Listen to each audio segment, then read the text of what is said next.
So I had a lot of people ask me the question, what's it like being in a narcissistically abusive relationship? How do I know if I'm in one? What are the signs I need to look for? And so I look back on my personal experience with this, and from the conversations I've had with dozens of people that have had pretty much the exact same experience, and put together this list of 10 signs that you're in a narcissistically abusive relationship. And I want to go through what those 10 things are with you on this video today. Starting with the first thing, and I think this is probably the easiest one to spot when you come out of a relationship like this. It's something called hypervigilance, right? And simply put, it's a constant scanning for things that could potentially go wrong. When you're in a relationship with a narcissist, their behavior can feel so unpredictable. You don't know whether what you do is going to be all right, whether they're going to be okay with it, or whether it's going to be something that they're going to melt down about, whether they're going to have a massive freak out about something. And if you just think for a second about the last time that you were jump scared by somebody, say you're at home and you're walking down the hallway and someone in your family just jumps out at you from nowhere, right? I mean, you're leaping 3 feet into the air and running to the nearest exit before your mind has even caught up to what on earth it was that scared you.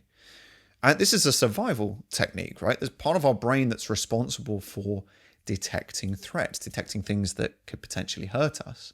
And that's what's kicking in that moment. And, in a survival situation, that tiny little moment between, when your body starts moving and when your brain realizes what it is that you're running from could be the difference between living or dying. And when you're in a narcissistically abusive relationship, it's kind of like being stuck in that tiny moment for the whole length of the time that you're with this person.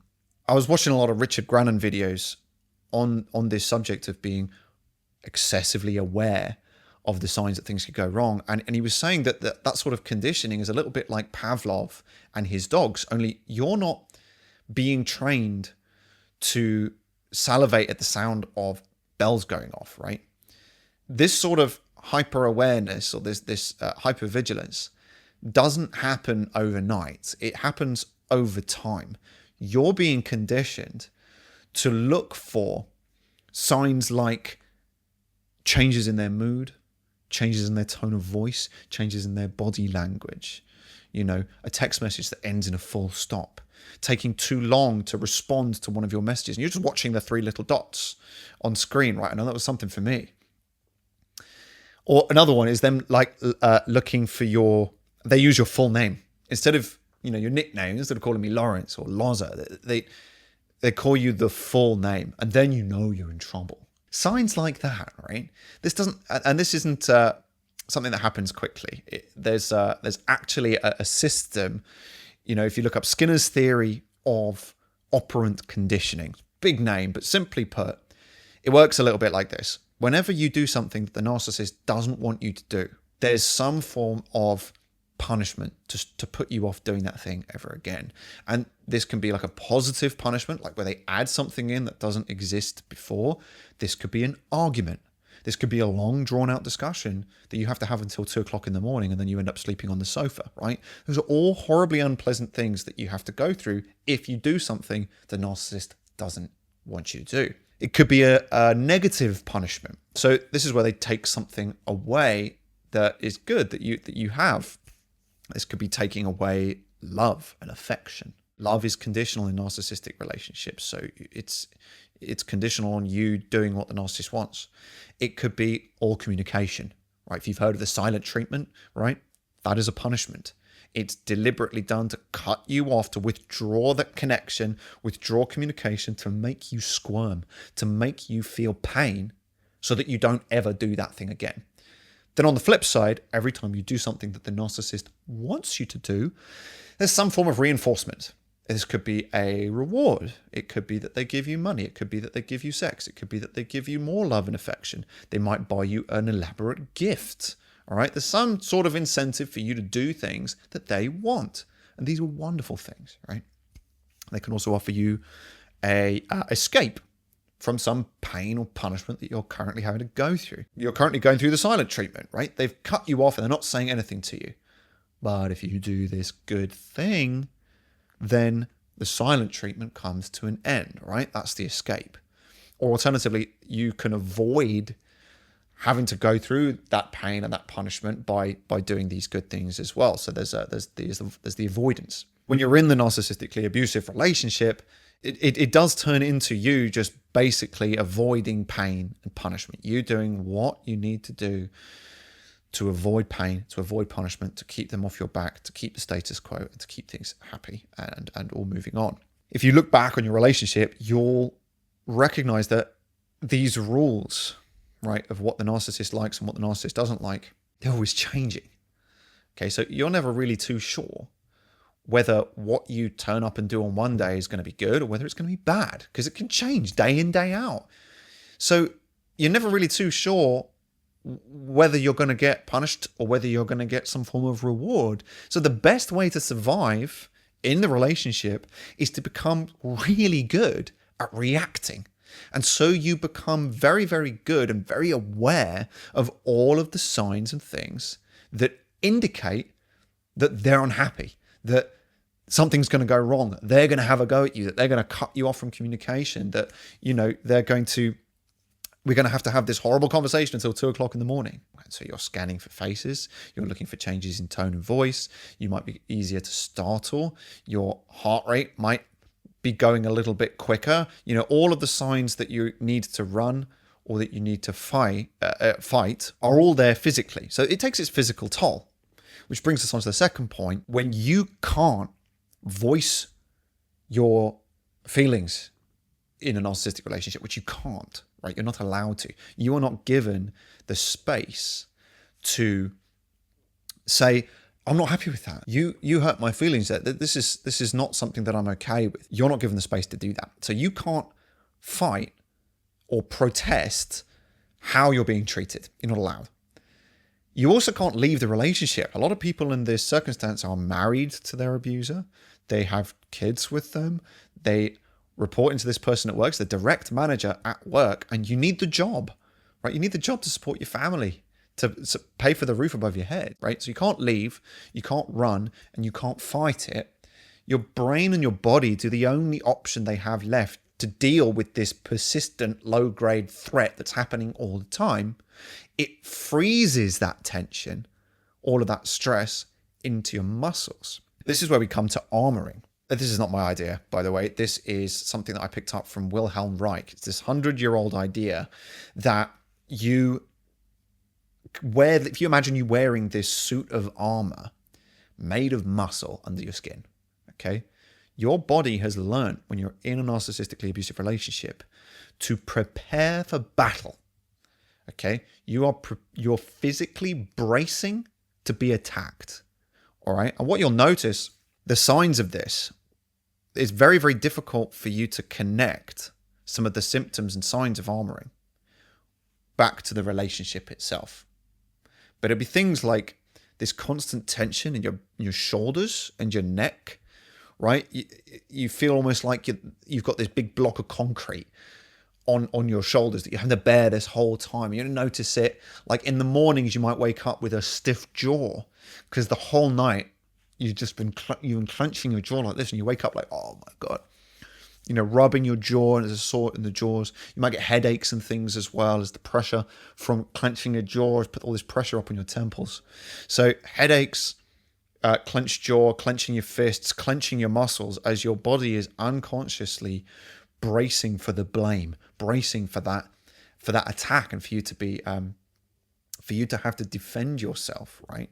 And I even had a friend who I was talking to about this, and he was armoring for such a long amount of time.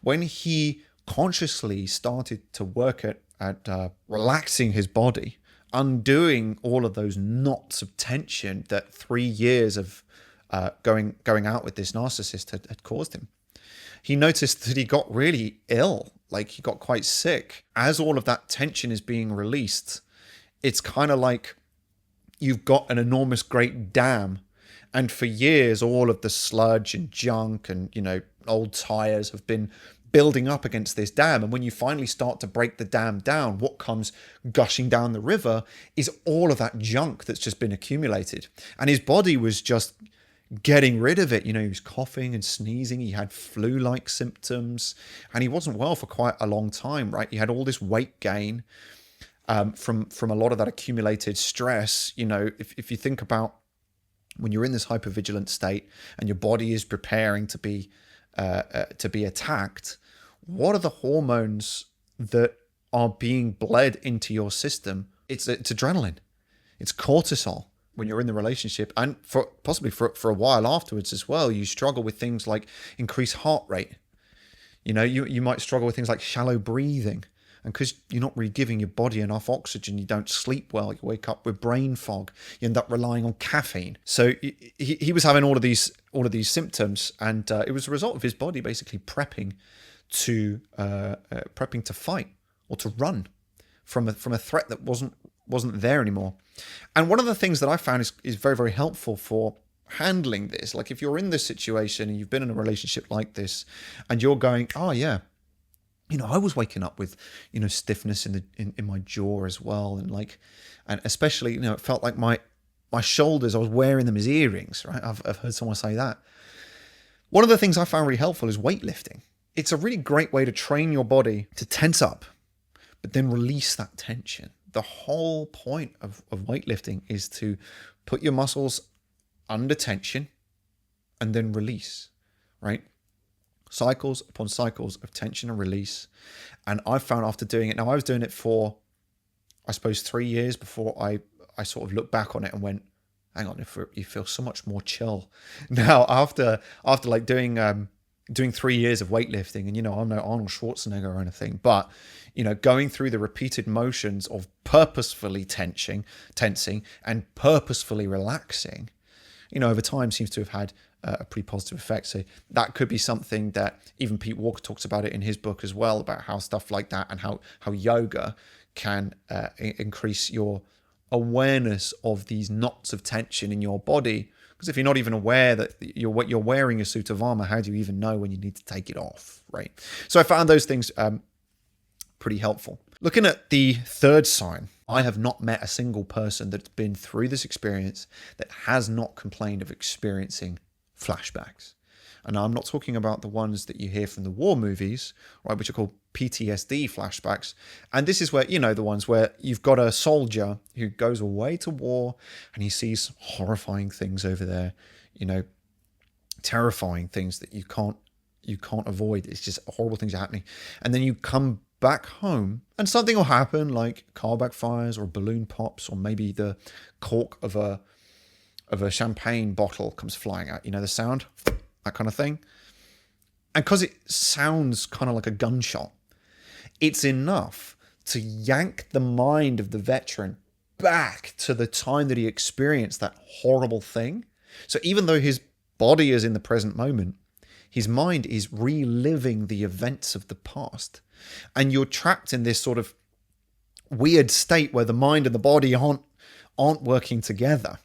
And people who are in the narcissistically abusive relationships experience this as well. Only there's usually not like a visual element, which is why we call them flashbacks, right? It's because the event that caused the trauma flashes over the mind of the person suffering from it.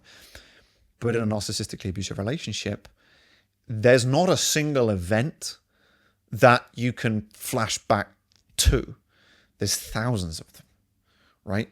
Sometimes multiple incidents a day, these tiny little traumas that chip away at you throughout the entire relationship. So when you experience emotional flashbacks like the ones you get in these sorts of relationships, you don't relive a specific event. You sort of relive the entire relationship as a whole thing. And so rather than something triggering you today, it pulling your mind back to a specific time and a place that something traumatic happened to you, it sort of shatters your mind across the entire relationship. And you experience these flashbacks as a wash of emotion, this wave of fear, this wave of like shame of like, I am awful, I'm worthless, I'm useless, I should never have tried doing this thing because it was always going to be terrible. This wave of shame or guilt, like I feel so bad, I'm a terrible friend, I'm a terrible person. That's how you sort of experience these flashbacks. You don't look at the whole event. It's thousands of things, like death by 1,000 cuts. But the premise is the same. With emotional flashbacks, there is still this break between where you are now and where your mind is pulled back to. And there are several sort of different triggers and events that typically cause this wash of emotion to come over you. And some of the more common ones that I've heard of, and some of which I've sort of experienced myself, are things like places where the abuse happened. Tone of voice is a very common one, like where somebody today takes on the same tone of voice that you heard time and time and time again when you were in the relationship. You know, that sort of tone of disgust. Here we go again with that. You can't just leave it alone, right? I can't believe we're talking about this again. Not this again. That kind of tone of voice of contempt. You also get like this ferocious look. This is a big one. Like you get this ferocious look from people with the eyes, right? This fire behind their eyes. If somebody looks at you like this, that could be enough to, and I'm sorry if that sort of triggered any of you guys watching this, right? But that's a big one, right? So places, tone of voice, expressions that remind you of this. Perfumes, I find that smell can be a really big trigger because memory is inherently like linked with smell. So the perfume that they used to wear, you know, that your dad wore, that your partner wore, whoever it was. Or like methods of communication, right? Texts, phone calls, text messages with the full stop. We talked about using your full name, right? Rather than just calling you, Danny or Dan, they call you Daniel. And it's like, oh, I know I'm in trouble now. So when somebody uses your full name, that can be enough to set one of these flashbacks off. And before you know it, even though you're in a seemingly safe environment and there's no threat, there's no one actually attacking you, suddenly you feel like your mind has been yanked back. It's almost like you're back in that relationship. And you're, to be clear, right, people in the scenario, that you're not remembering the events of the past because most of the time you can't, right? You can't remember these specific events. Instead, you sort of relive the entire relationship at once, right? Your mind is transported back into all of the relationship at once, and you just become weighed down and debilitated by these horrible sort of emotions. And managing them has got to be one of the biggest challenges of people that are coming out of narcissistically abusive relationships. And it's not something I think you ever truly get rid of, but they become so much easier to manage if you sort of learn how to do it. And Richard Grannon's got a really great course, which you can go and can run through. But the way I see it is sort of two things which have brought me more value than any of the other sort of advice out there. One of them is just recognizing you're in a flashback. Once you know what it is, and you look out for some of the signs that you're in it, I find that sometimes just saying, I'm in a flashback, is enough to at least start the process, right? Because then what you have to do is you have to separate you from the feeling. You're not what you feel. Who you are and what you feel and what you do, they're separate things. I am in a flashback and I feel terrified. I feel worthless because I'm in a flashback. And you see that sort of creates that separation, right? So I'm like, okay, I feel like I'm a useless friend, or I feel like this video that I'm making for you right now is shit. No one's going to watch it and it's crap because I'm in a flashback. Not because it actually is bad, but because I'm in a flashback. And that's definitely like the first stage. You recognize that that's the reason this is happening.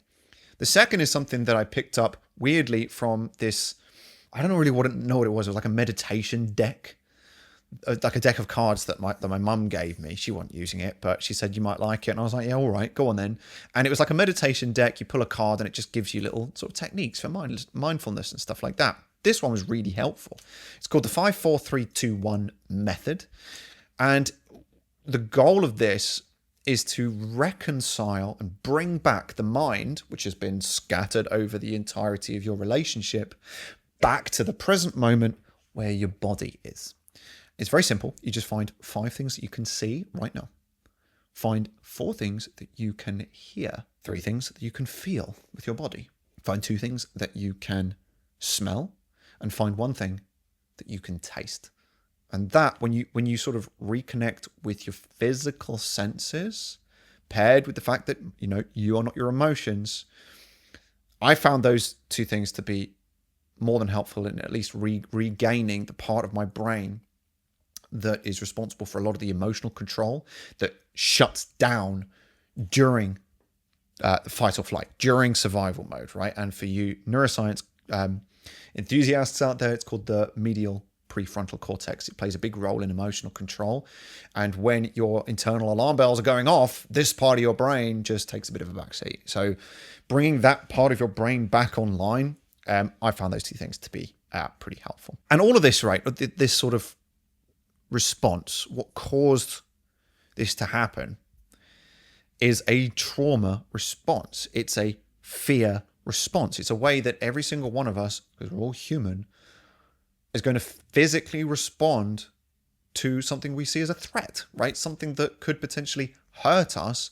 Our body is going to react in one of 4 ways. And this brings us to the 4th sign that you're in a narcissistically abusive relationship. And I got this from Pete Walker's book, and he described a framework for how we respond to threats. He says there's 4 different types: fight, flight, freeze, and fawn. Now, fight and flight, we're fairly clear on those, right? Fight, when you detect a threat, you attack the threat head on. And in a relationship context, protesting, arguing, voicing your opinion, standing up for yourself, right? In a positive light, it's quite assertive. And maybe in a more negative light, it's a bit punishing, a bit bullying, a bit too aggressive, right? But it's all about using your words to dismantle and remove a threat. With flight, and I'm super guilty of this one, it's all about running from it.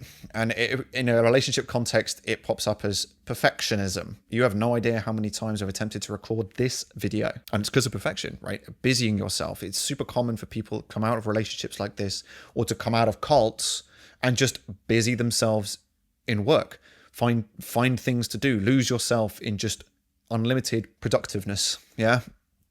You become super, super productive, so you don't have to deal with a lot of the fallout from that relationship. That's the flight response. Then you have freeze, and when your body can't fight, when you can't protest, when you can't escape, the body often has the freeze response. It's the last resort, and your brain just sort of removes itself from the situation. It's almost like you unconsciously pretend that it's not happening. If you know a freezer in your life, these are the guys who are like the couch potatoes. They disappear off into video games. They procrastinate. They suffer from analysis paralysis just to avoid having to deal with the threat. Think of it like the deer in headlights, right? But it's the 4th one. It's the 4th trauma response that is the one that crops up most, if not all of the time, in narcissistically abusive relationships. And this is called fawning. And when you compulsively fawn, that is, it's like the narcissist's dream, right? The fawner attempts to flatter and praise and win the affections of the threat so that it doesn't hurt them. If you imagine you're being backed into a cave by an aggressive bear, you can't fight the bear, you stand no chance, and you can't run away. You can't leave the cave because the bear is in the way. So you have little other choice other than to try and give the bear what it wants. Tell the bear how amazing and wonderful it is, right? This is the fawner's compulsive response. This essentially makes the narcissist's life a dream, because the narcissist's response is that they're a fighter. The narcissist fights. They bully. They press. They argue. They shift the blame. Whenever a narcissist feels threatened, and it doesn't take much to threaten a narcissist, right? Any evidence that reminds them that they're not amazing and wonderful and perfect is a threat to them. So that's enough for them to then trigger their fight response. And they will argue and manipulate and lie and do whatever it takes to make themselves feel safe by bullying. The fawner only needs to be bullied before they compulsively praise and flatter and give the narcissist everything that they need. What does the narcissist need? A constant supply of attention and validation, and telling them they're amazing and wonderful and perfect, and telling them everything they want to hear about themselves. So it's really interesting that you have a narcissist who bullies for attention and what we call a codependent, somebody who can't help but fawn, who can't help but every time there's something scary there to give themselves up to it and fall on their sword and do whatever their attacker wants. They give the narcissist everything that they want. These people, they make prime targets for narcissists, which is why I think you find fawners falling into these sorts of relationships more often than any other type. They typically are people that make themselves responsible for other people's emotions. They hate social disharmony. You know, when people aren't happy, you're typically very hyper agreeable, right? Everyone needs to agree before you can make a decision. They're typically quite empathetic people who are duty bound. They want to do the right thing by others. It doesn't take much to push a fawner into trying to fix things, right? The fawner is a fixer. They want to make sure everyone's happy, that everything's okay. And they're generally very conflict averse, which is perfect for the narcissist because the narcissist needs only create a conflict and the fawner is giving them absolutely everything that the narcissist could possibly want with very, very little resistance. It's quite easy to manipulate a fawner. Keeping up with the narcissist's relentless need for attention and validation and telling them that they're amazing and wonderful and perfect and everything is so exhausting that you feel spiritually, physically, emotionally, psychologically exhausted from the relationship. I've had people that have been through this describe the relationship as being draining, as being something that has consumed them, that they feel empty or they feel hollow at the end of the relationship. Because it's almost like you're running this marathon, right? And there's the narcissist who's pushing you to run faster, run harder, run better. You're not doing it right. Do better, you know? To the point that you literally get so dehydrated and so exhausted, you collapse onto the ground. And then they just leave you for someone else, right?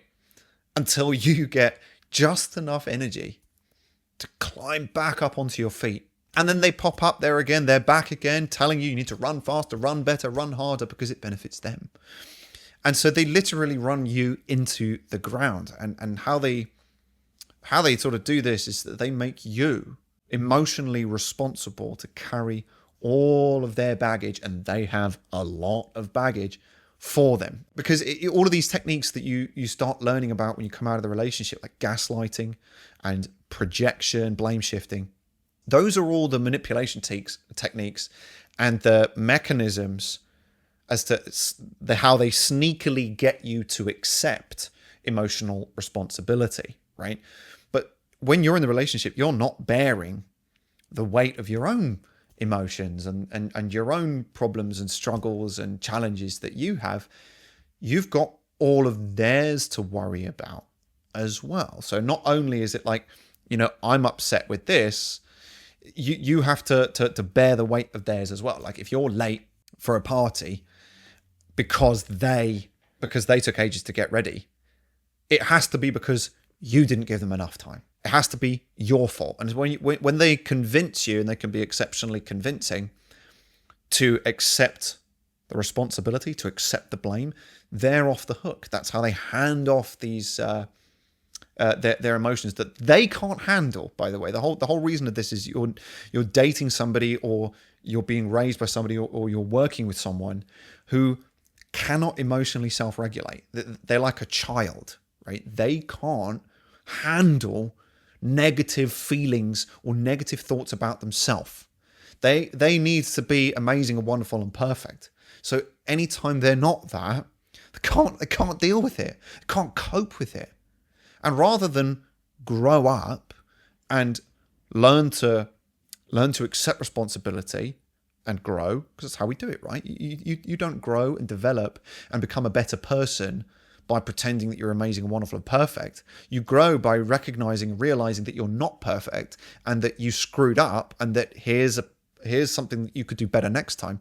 They don't do that. They try to get you to take the blame off them by avoiding responsibility, by shifting the blame and accusing you of doing things. And by essentially weaponizing your own self-worth against you, because wearing you down makes you easier to control, right? If you are, a well-grounded, centered person who knows who they are, they know where they end and the other person begins, then you're very difficult to control. You're very difficult to influence and make you take the blame. But if you can wear that person down, then you become a lot easier to control. People in narcissistically abusive relationships have no boundaries, right?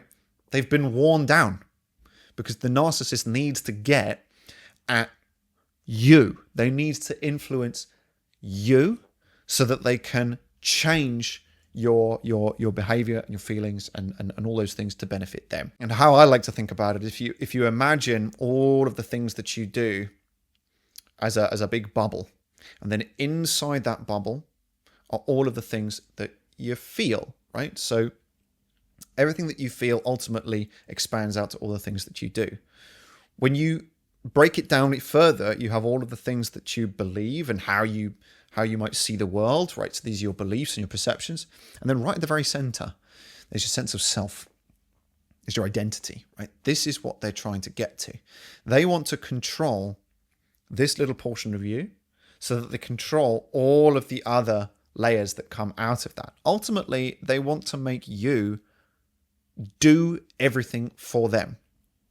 But, if you went into a relationship and the person turned around to you right at the very, very start and said, hey, do you want to be in a relationship with me where, you basically abandon all of your hopes and your dreams and all the things that you want to do with your life, and you have to ignore and bury all of your feelings to make room for mine, and I'm going to make you personally responsible for all of my failures and all of the things that I can't emotionally cope with, so that you, in essence, become my psycho-spiritual slave, and you'll pick up the slack for me anytime, any place, whenever I need it. Sound good? You'd be like, nah, I don't want to do that. So you wouldn't agree to it, right? But what they then have to do is they have to break you down by breaking down those layers one at a time. They have to break down your physical boundaries by coming into your space, by becoming a little bit touchy-feely, by creating these interpersonal barriers, even with people that you work with, right? If you report into a narcissist, oftentimes the case, they have to become your best friend first. You have to start doing the same things together, same hobbies, same shared experiences. You have to break down the barriers between what you do versus what we do, right? Then they have to break down further barriers, your emotional barriers, right? They're exceptionally emotionally invasive people, okay? You're not allowed to feel something without telling them. They will get you to reveal, right? To reveal how you feel, to share your feelings with them, to open up, to lay yourself out bare. And they do this at the beginning of the relationship. And what's the case is you essentially give them ammunition to then get inside that layer, get inside that emotional layer inside your brain, by getting you to confess. They do this in cults as well, to confess your feelings to them, how you truly feel about such and such, how you truly feel about them, what your hopes are, what your dreams are, what your fears are. This is all ammunition that they then use against you later. And it goes even deeper than that, right? It goes to the point where they will break down boundaries like your material possessions. They'll break down your sexual boundaries, potentially as well. And all of it essentially is to get right down into that center point and control how you see yourself. The goal is for the narcissist is to change how you see yourself, not as an individual who's having a relationship with this other person, but instead as an extension of them. There are other ways that you can sort of describe this. If you look up merging or you look up enmeshment, the codependent, the target of narcissistic abuse, often gives up so much of what they believe and what they feel and what they do and their hobbies and their likes and their dislikes to make room for all of the things that the narcissist wants them to do, that they don't really have anything that makes them unique anymore. Okay, you feel like you kind of lost you a bit in the relationship. And if you think about all of the things in your life, your job, your family, your relationships with other people, your friends, your stuff, your boundaries, these things belong to you. That's the common denominator here. So when they affect you and who you are, your personality, right at the very, very center of you, all these other things suffer. So, whereas on the outside, a lot of people will look at people that have been in a narcissistically abusive relationship and just go, hey, it's just a relationship, right? Don't worry about it. You'll get over her. There's plenty more fish in the sea, etc., etc., etc. Whereas, no. A narcissist gets right down into your sense of self. That affects your relationships with other people. That affects your performance at work. That affects, your ability to pay for your mortgage, your house. You might have children with these. They become so embedded in your entire life, into who you are, that's not so easy to walk away from, right? These relationships aren't easy to leave because they are attached to all these other things in your life. When you leave the relationship, you risk losing all of it. That sort of dependency and that sort of interconnectedness gets set up by them breaking down your boundaries. And the result is you can't really say no to things. All these people, myself included, have watched so many videos, I guarantee, on people pleaser syndrome and how do I say no without feeling like a jerk, without feeling like a douchebag, right? I know I need to say no, but I don't know how to do that because you haven't got boundaries. Because those layers of protection have been worn down through a process of what's called devaluation, which happens in every single narcissistically abusive relationship. So that's definitely one of those big signs that you need to look out for. At the mental level, sign number 8 is that you're losing your mind, or rather, that's how it feels. You genuinely feel like you are the one who is losing your mind. Like you're going crazy. And I think there's a couple of reasons. The answer to the first one looks, if in the Google search, what is gaslighting and what is narcissistic projection. These are both forms of reality testing that blurs the lines between what we see as real and what we see as fantasy or imagination, right? Stories. You've got real life and then you've got stories.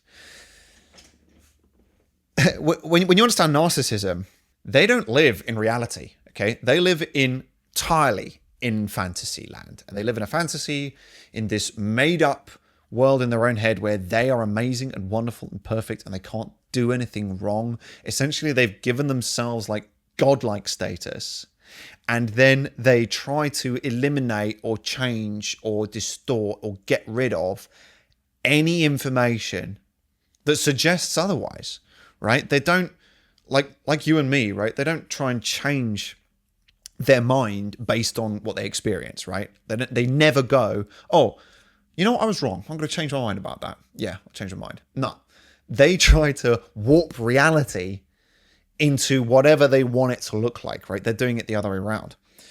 And so every time you have an altercation with a narcissist, a disagreement, every time there's some form of fight or argument or contest or even just a discussion, if they feel triggered, they're going to try and make you personally responsible for all those emotions that they can't handle. And how they do this is they have to try and convince you to take the blame, to take the responsibility that's actually theirs, because if you agree to it, then they're off the hook, right? If you caught them lying, they're telling this amazing fantasy story about stuff that they did, which you know is bullshit, and you call them out on it. They hate this thought. A narcissist cannot stand the idea that they are a liar, that they could be someone that could do that they're a dishonest person. They hate the idea that they could be wrong. They hate the idea that they could be someone who causes other people pain. They are all these things, but they hate the idea that they're those things. So they have to project this back onto you. They have to turn around and say, how dare you? How could you accuse me of lying? How could you make that kind of story up? Why would you lie to me? And every time you take the blame, every time when you're in this relationship, you secede and you give in and you go, actually, okay, it was my fault. I'm sorry. Every time you apologize, you start to see the world less as it is and more how they want you to see it. okay, over time, you are expected to agree with them every time. You are expected to align with their series of events. How you remember things is not always okay if they remember it differently. You need to align with them. There are punishments if you don't. Remember, we spoke about operant conditioning and how there's punishments for doing something a narcissist doesn't like. Well, the narcissist does not like you disagreeing with them. The narcissist does not like when you don't fulfill your role, when you don't take the blame, when you're supposed to. So every time you believe them, every time you let a little bit of their narrative, which is that they are amazing and wonderful and perfect, and you exist as like an NPC. They're the player in like a video game, but then there's all these other characters in the video game as well. We call them NPCs. And their entire existence is just to help you, the player, on your quest. This is how the narcissist sees people. So you're in a relationship with somebody who never really sees you, and you're supposed to fulfill your role. And when you don't do that, it's kind of like the game is malfunctioning, and they get very upset and very cross and start throwing their controller at the screen, right? So you have to follow their story, and every time you believe it, you take a little step away from reality and another step towards their fantasy, okay? Their lie, their narrative. And by the end of the relationship, quite often is the case that you've slowly, one step at a time, completely abandoned reality, and you now see things solely as they do. And that is a world in which they are amazing and wonderful and perfect. They are the ultimate victim and the ultimate hero who can't have anything wrong with them. And you are the reason that everything is falling apart. You are the devil. You are the problem. You are the liar. You are the manipulator. And possibly the worst lie that we believe when we come out of these relationships, you are the narcissist. This is so confusing, right? It's so very confusing because of the way that they flip the roles. And it's because they have successfully convinced you, one convincing lie at a time, to abandon reality and start to see the world and yourself the way that they want it to be. And the second part of this, and the reason why it's really, that feeling that you're losing your mind is so strong, is because no one else sees it. No one believes you. When you start talking about this person to other people in your life, maybe, other family members or, friends, colleagues, maybe at work, you might confide in them and just say, Jesus, this person, this person, it's just like they're doing all these things and they're wrecking my head. Most of the time, other people don't see the abuse and they don't see the narcissist for who they truly are. The narcissists are like some of the best actors in the world, right? They put on a front. They put on a mask, an illusion, a really convincing act for everyone else. And this character that they sort of LARP around as is like really cool. They're really charming, really charismatic, cult leader material. And it's really, really hard not to like them. You watch movies for the first time and you think narcissists are really bad people. And it's like, they're awful. And, you wouldn't catch me going close to them or getting close to them. You would. You'd love them. They're some of the nicest people you've ever met in your life. They're some of the most magnetic people that you've ever met. It's almost addictive how you feel drawn to them. And so when you start opening up to other people about these behaviors that they're doing behind closed doors, no one sees it. It's so hard to believe that someone this charming and bubbly and charismatic and beautiful and wonderful could be doing these things that you're doing. I've had people call me a liar. I've had people tell me I need to grow some balls or grow a spine. So they don't believe it, and that's not helpful, right? It doesn't help anyone. It's bullshit advice, but the reason that they give it, and I get why, people on the outside give that sort of shitty advice, because they want to help. They see you hurting, and people think they know things, so it's like they just give you the advice that they think that you need to hear. But it's kind of like explaining to a man what childbirth is like. It's physically impossible for him to be able to relate to that. Like, there's absolutely zero way I can ever know what it's like to birth a child. First of all, I don't have the apparatus. And even if I did, women who women who haven't had kids, even they can't really know what it's like until they go through that. All right. Narcissistic abuse is the same. So when you go through this experience, you can only really relate. It's like you join this secret club which nobody really wants to be a part of, and you can only really relate to other people that have been through it, because no one else really truly knows what it's like for you, right? And so it's very isolating. Very few people actually believe you, and the only people that would perhaps believe you and understand what you go through are people that have been through it before. And before I had been through anything like this, I'd never even heard of narcissism before. Like, I had absolutely no knowledge or awareness of this. So I get why people do it. But because it's so isolating, and because you've been led to believe that the roles are reversed and you're now seeing things in the way that the narcissist wanted you to see things, you can really truly feel like you are not just losing yourself, but you're losing your mind as well. So to move on to the 9th sign that you're in a narcissistically abusive relationship, it's something that I call identity shift. Okay, now just to revisit the idea that the narcissist affects who you are at one of the deepest levels, right? During the course of a narcissistically abusive relationship, you actually become more like them and how they are. In a way, your behaviors become more like that of the narcissist, okay? And it's the more clinical term for it is something called projective identification. And how it works is a little bit like this.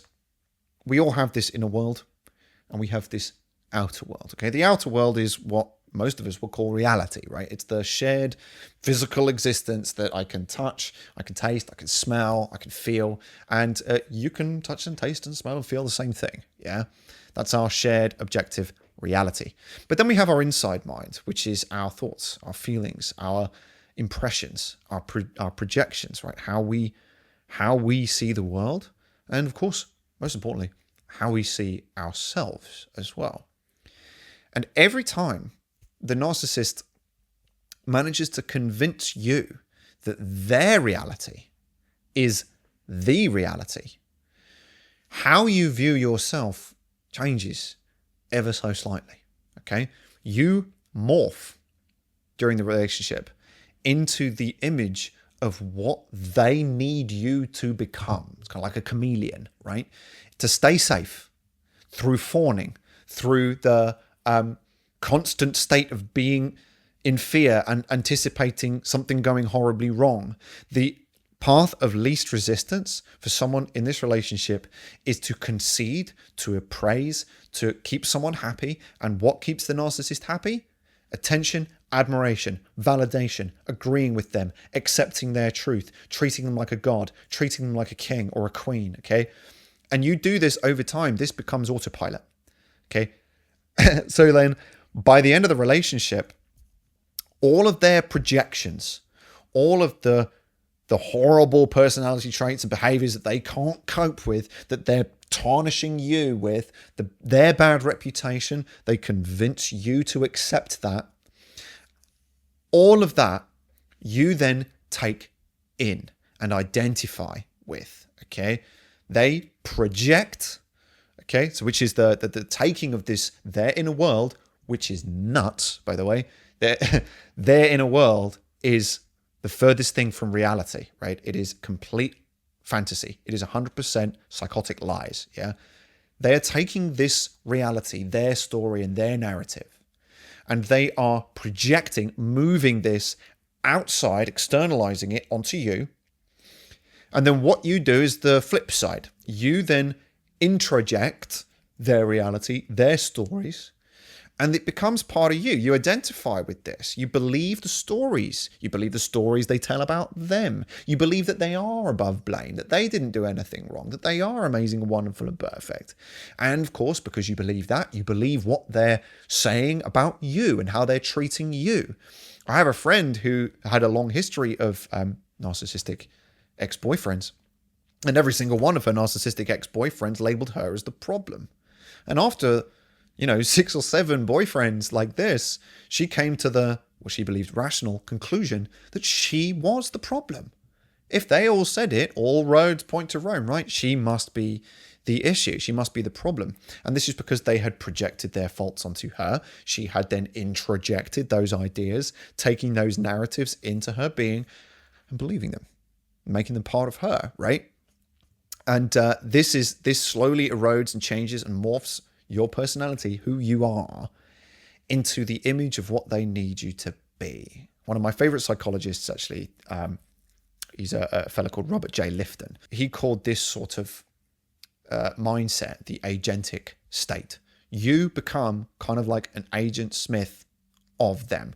You start to do, feel, think the way that they need you to.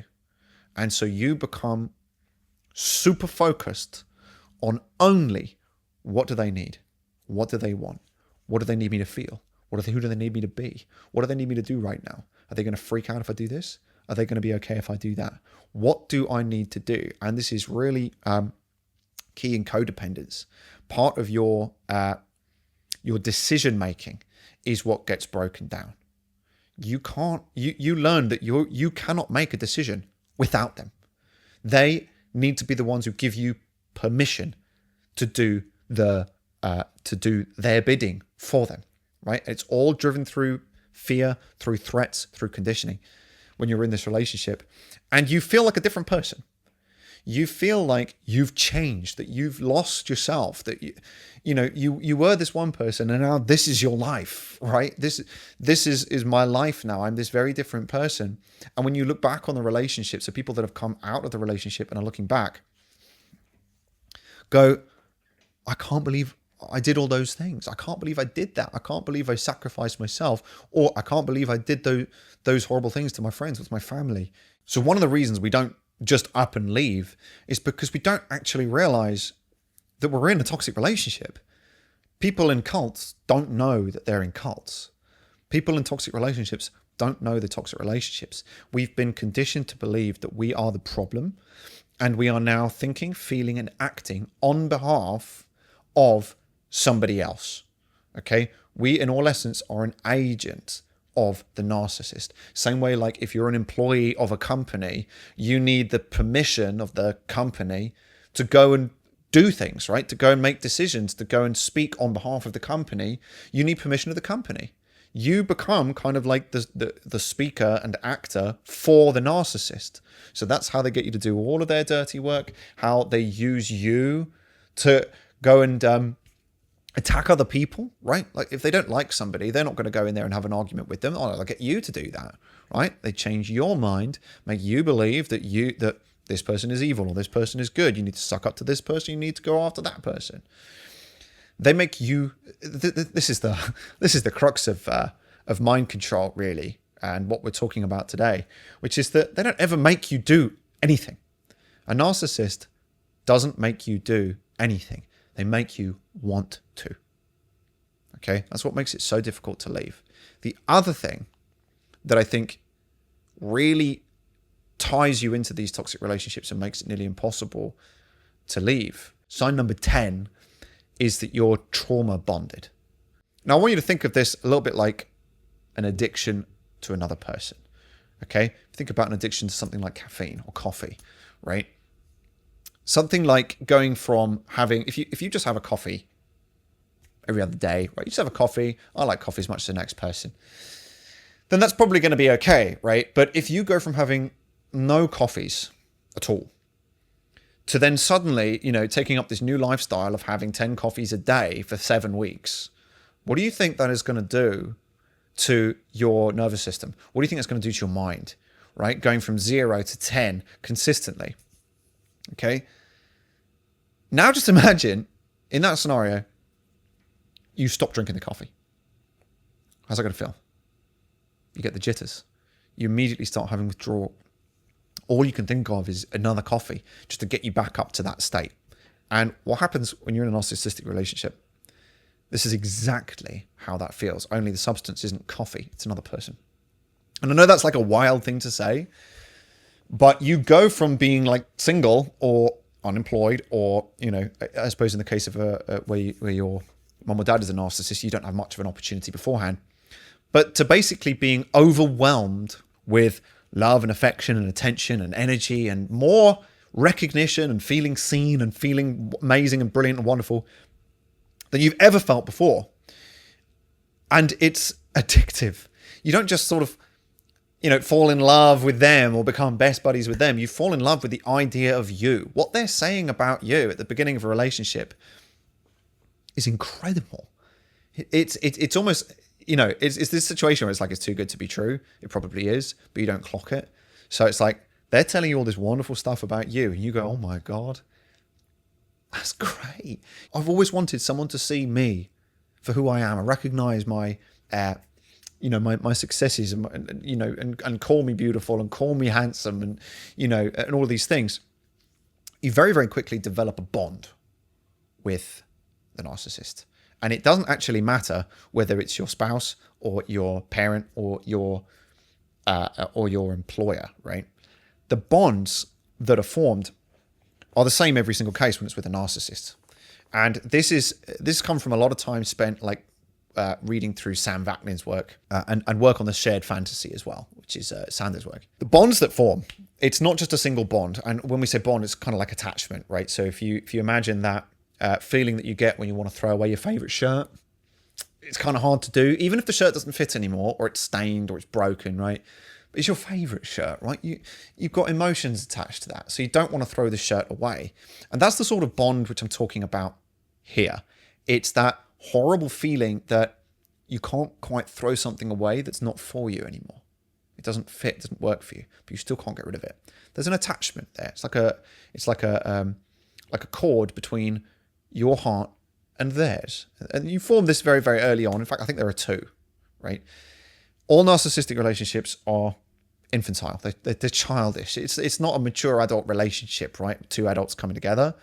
It's a relationship built off of care and dependency. Those are the two bonds. There's the caretaker bond, which is like, I will look after you. And then there's the dependency bond, which is you will look after me. And so you end up in this kind of like childish relationship where each of you is kind of looking to the other one to be looked after, and at the same time unknowingly taking on the responsibility of looking after the other party, right?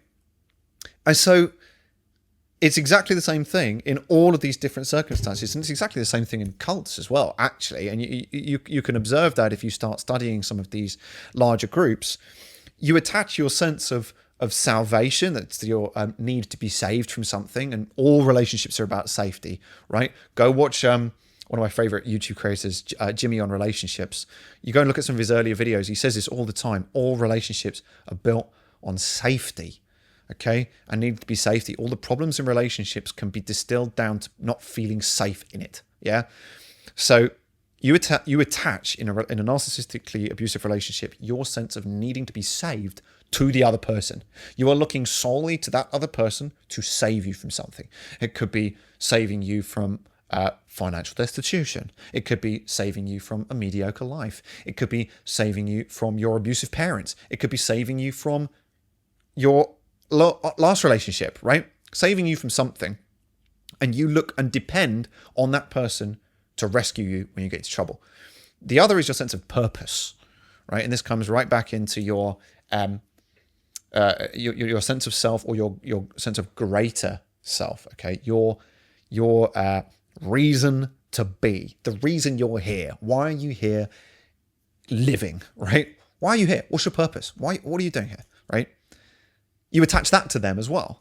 And you know this is true because if you've ever thought the phrase, and I'm fairly certain most people who have been through this experience would admit to saying this phrase, I'm nothing without you. You complete me. Without you, I am nothing. That's the sense of purpose. So if you're looking at your partner as somebody who is, you're punching up, they're so great, they're so amazing, and like my life is so much better with them. And, this person has brought me out of, my old boring, horrible life. And I've now been launched into this new amazing world. And you're looking at them like that. And at the same time, this person has completed you, has filled you up, has been the missing jigsaw puzzle that is perfectly slotted in and completed you, then this is what feels like love, but is most likely actually a trauma bond forming. Okay, you also experience in these narcissistically abusive relationships cycles of rewards and punishment. We mentioned this a little earlier with operant conditioning. This is how trauma bonds are continuously reinforced. So you go into the relationship and everything's brilliant and wonderful, and then you screw up, or they screw up and they blame it on you, and you accept the responsibility. Right? You go through this cycle of you need to do better, you're doing great, you're brilliant, you're amazing, wonderful. Then you screw up. Then it's I'm sorry. You're making up for that mistake and doing everything that they need you to do to make up for it. And then you're amazing and wonderful and perfect again. You don't leave because there's always just that bit of hope that you can fix it. You can bring them back. You know them. You know what they need. If you just give them A, B, C, D, E, you give them all that stuff, then it's okay. You fixed it and everything goes back to normal again.